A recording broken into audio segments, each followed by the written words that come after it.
Double पाऊस पडला काय? बघ भाऊ, दोन प्रकारची माणसं असतात.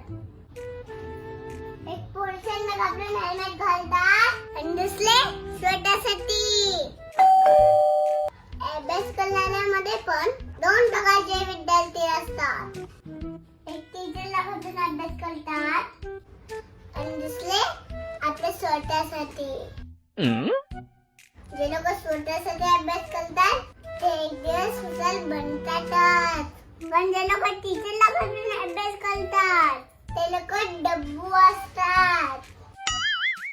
उद्या माझ्या मैत्रिणी बोलल्या तो किती डब्बू भाऊ, तर मला चालणार नाही. कॉपी नको घालूस, तू आहे तुझ्या जीवनाचा शिल्पकार.